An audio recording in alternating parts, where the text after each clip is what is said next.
আসসালামু আলাইকুম, কেমন আছেন সবাই? আলহামদুলিল্লাহ, আমি ভালো আছি। আপনারা কেমন আছেন? একটু কমেন্ট করে জানাইবেন।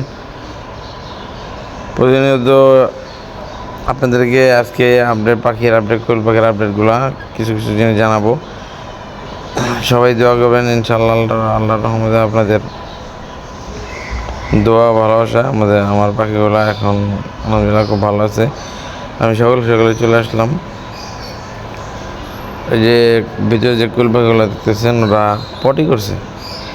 কোয়েল পাখিগুলো পটি করার কারণে এগুলা আর অনেক ময়লা হয়ে গেছে। এই কারণে প্রায় মনে হয় যে 2-3 যাবৎ ধর্ম ধরতেছেন বা পাল্টায় মশারা দিতে পারতেছেন না। আস্তে আস্তে খাবারের পাত্র, পানির পাত্র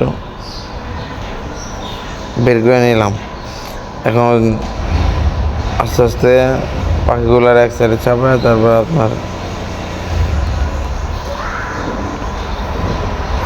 খোপটা পরিষ্কার করতে হইব। আমি এগুলারে আগে অনেক কী করতাম, যেই ময়লা সেই, কিন্তু এখন যেহেতু আর কি পাখিগুলো আমি আনছি, আমি বলতেছি এগুলার যত্ন সবাই করে। তাই পাখিগুলো আমার কাছে খুব ভালো লাগে। কারণ কি জানেন, ওদের কোয়েল পাখিটা দেখতে খুব সুন্দর। ও আপনারা শুনে আর কি, সেখানে ও আপনাকে যখন থেকে আর ডিম পাড়া শুরু করে, ও 11 মাস ডিম দেয়। আর চেষ্টা করেন কী পরিমাণ ডিম দিতে থাকে।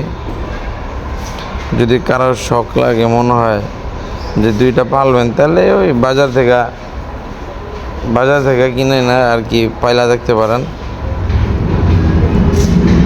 আর যদি না পান কেউ, তাহলে স্ক্রিনে যে একটা নাম্বার থাকবো, একটু কষ্ট করে এই নাম্বারে যোগাযোগ করবেন।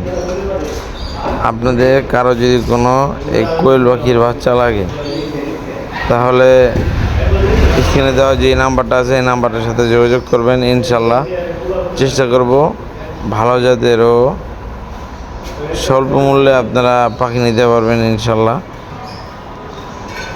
এমনি যদি আপনি জানার মতো কেউ আর কি পাখির রেটটা দেয়, যা দেবে তা থেকে একটু এরকম নিব।